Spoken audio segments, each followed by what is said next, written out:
ஒரு எளிமையான தலைப்பு மாதிரி தெரியும், ஆனால் மிக கடினமான தலைப்பு. ஒரு குழந்தைகிட்ட போயிட்டுங்க, உனக்கு அப்பா பிடிக்குமா அம்மா பிடிக்குமான்னு கேட்டால் அது பதில் சொல்ல தெரியாது. அது குழந்தை விவரம். அப்பாவை பேரை சொன்னால் அம்மாவை கோச்சுப்பாங்களோ, அம்மாவை சொன்னால் அப்பா கோச்சுப்பாங்களோ அப்படின்னு சொல்லிட்டு ஒன்றும் பதில் பேசாது. அப்போ அதே போல் ஒன்று சொல்லுவாங்க, தந்தையை பற்றி சொல்லும் பொழுதுங்க, அந்த தந்தை தான் பார்க்காத உலகத்தை தன் மகன் பார்க்கணுன்றதுக்காக தோல் மேலே உட்கார வச்சு உலகத்தை காட்டுவார் அப்பா. ஆனால் அதே போல் அம்மாவை பற்றி சொல்லும் பொழுதுங்க, நம்ம இப்படி சொல்லுவோம், கோவில் கருவறையில் தெய்வம் இருக்கும். தெய்வம் எங்கே இருக்குங்க? கோவில் கருவறையில் தெய்வம் இருக்கும். ஆனால் தாய் என்னும் தெய்வத்திற்குள் கருவறை இருக்கிறது. அது ஆச்சரியமானது. தாய் என்னும் கருவறையில் தெய்வம். அப்பாவை பற்றி சொல்லும் பொழுதுங்க, நான் அடிக்கடி சொல்றது, அப்பா ஒரு விசித்திர புத்தகம். அப்பா ஒரு விசித்திர புத்தகம். படிக்கும் பொழுது நமக்கு பொருள் புரியாது. பொருள் புரியும் போது அந்த புத்தகம் நம்மிடையே இருக்காது. அப்பாவை பற்றி நமக்கு புரியும் பொழுது அப்பா இருக்க மாட்டார். அப்பா இருக்கும் பொழுது பொருள் புரியாது. அப்பா இருந்தாவே ஒரு தைரியம். நான்லாம் சின்ன பையனாக இருக்கையில் நான் பயமாக இருக்கும். ராத்திரி தூங்கும் பொழுது என்னுடைய அப்பா கையை பிடிச்சிக்கிட்டு தான் தூங்குவேன். அப்பா கையை பிடிச்சிக்கிட்டா இந்த உலகத்தில் எதுனுமே எதிர்கொள்ளலாம், அப்படி ஒரு தைரியம். அதே போல் அம்மா அப்படிதான். அம்மா அன்பு.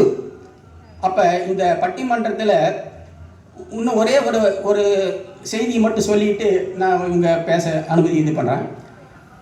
இப்போ ராமர் கோயிலில் நடைபெறக்கூடிய பட்டிமன்றம். அதனால் ராமரை பற்றி, ராமருடைய பக்தி தசரதன் மேலே எப்படி இருந்தது, தசரதனுடைய அன்பு ராமர் மேலே எப்படி இருந்தது அப்படிங்கிறது ஒரு சின்ன செய்தி. அதாவதுங்க, தசரதர் ராமரை காட்டுக்கு அனுப்புகிறார்.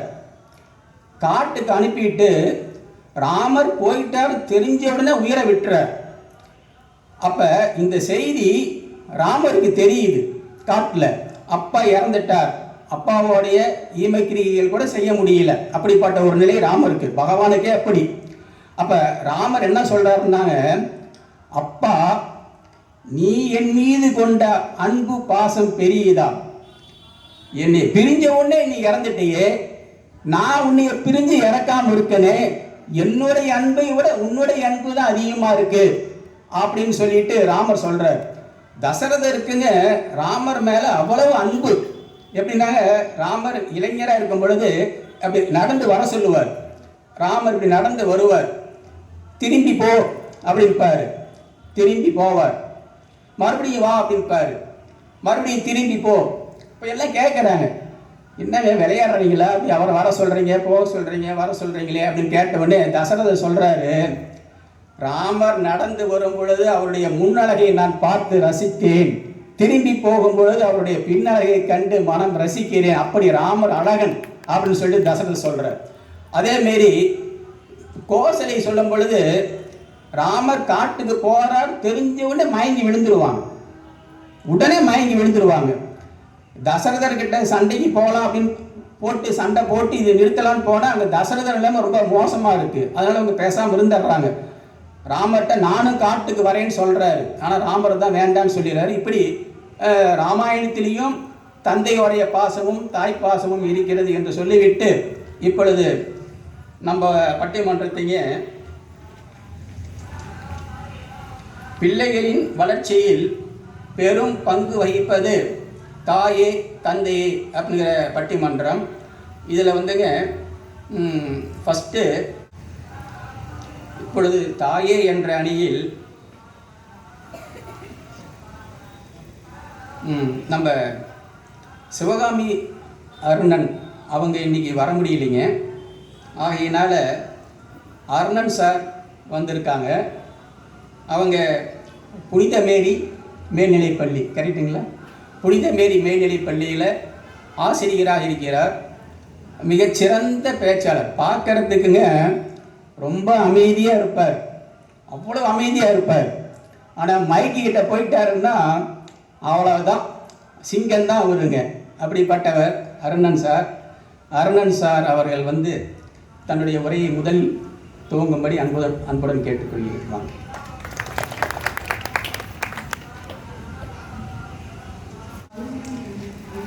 மதிப்பிற்கும் மரியாதைக்கும் உரிய அண்ணனூர் ராமர் கோயிலுடைய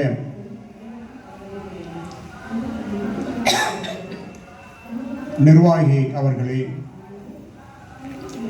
மிக சிறப்பாக இந்த ராம நவமி விழா நடைபெற்றுக் கொண்டிருக்கின்றது.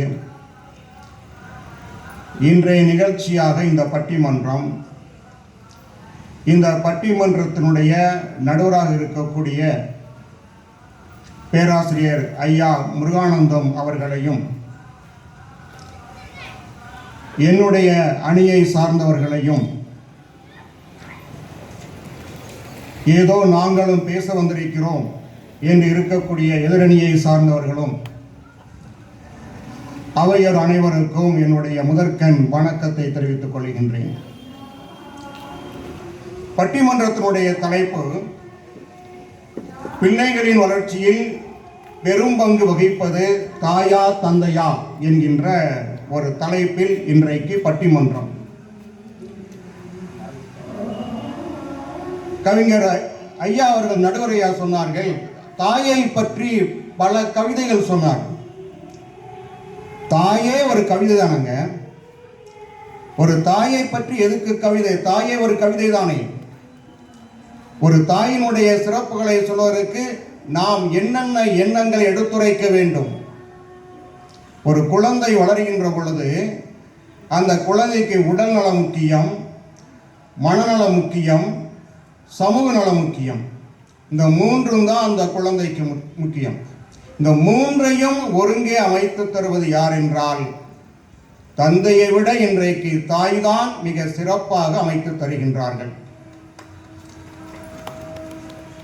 வீட்டில் ஒரு குழந்தையை படிக்க வைப்பதற்கு தந்தை தாய் இரண்டு பேருமே இருந்தாலும் அந்த குழந்தையினுடைய முன்னேற்றத்தில், படிப்பில், அந்த குழந்தைக்கு எந்த வகுப்பில் படிக்கிறாள், எந்த உணவு பிடிக்கும், அந்த குழந்தைக்கு என்னென்ன தேவை என்பதெல்லாம் அறிந்தவள் தான் தாய்.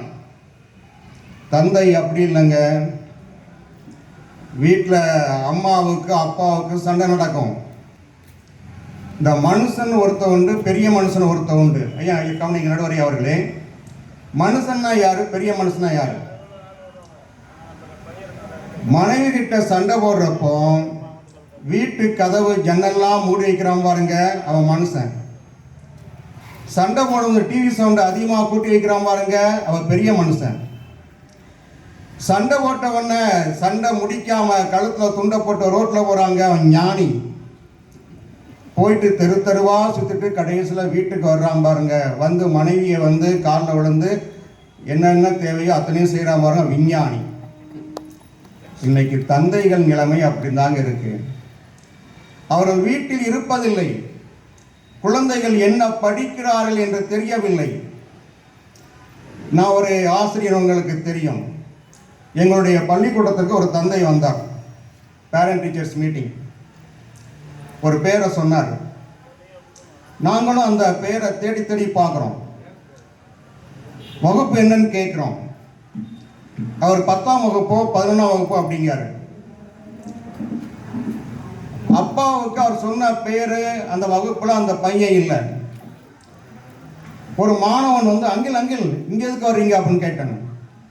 இல்லை பையனை பார்க்க வந்தா அப்படின்னா, உங்க பையன் இங்கே படிக்கலங்க, பக்கத்தில் உள்ள பள்ளிக்கூடத்தில் படிக்கிறாங்க அப்படின்னு சொல்றான். நடந்ததுங்க இது. அவன் தன்னுடைய பையன், தன்னுடைய பொண்ணு எந்த வகுப்பில் படிக்கிறாள், எந்த பள்ளிக்கூடத்தில் படிக்கிறாள் என்கின்ற தெரியாமலே இன்றைக்கு இருந்து கொண்டிருக்கின்றார்கள் தந்தைமார்கள். ஐயா அவர்கள் சொன்னார்கள், தந்தை வந்து தோளில் தூக்கி வைத்து உலகத்தை காட்டுவார் அப்படின்னார். தாய் அப்படி இல்லைங்க. இடுப்புல குழந்தைய வச்சுக்கிட்டு நிலாவை பார்த்து நிலா நிலா ஓடிவா என்ற பாடலை பாடி, நீ நிலாவுக்கு மட்டுமல்ல அதை தாண்டி விண்வெளிக்கும் செல்வாய், சுனிதா வில்லியம்ஸ் மாதிரி நீயும் போவோமா என்று எனதை தாலாட்டி பாடி வளர்க்கின்றவள் தான் தாய். தாலாட்டியா அந்த தாய் பாடுறாங்க, உறவுகளை சொல்லி கொடுக்குறாங்க. ஆறாரோ அறியறோ, யார் அடிச்சா சொல்லியலு, அத்தை அடிச்சாலோ அரளிப்பூ சென்றாலே, மாமன் அடிச்சானோ மல்லிகைப்பூ சென்றாலே, அடிச்சார சொல்லியலு அப்படின்னு அந்த தாய் தாலாட்டு என்பது குழந்தை தூங்க வைக்கிறது இல்லை.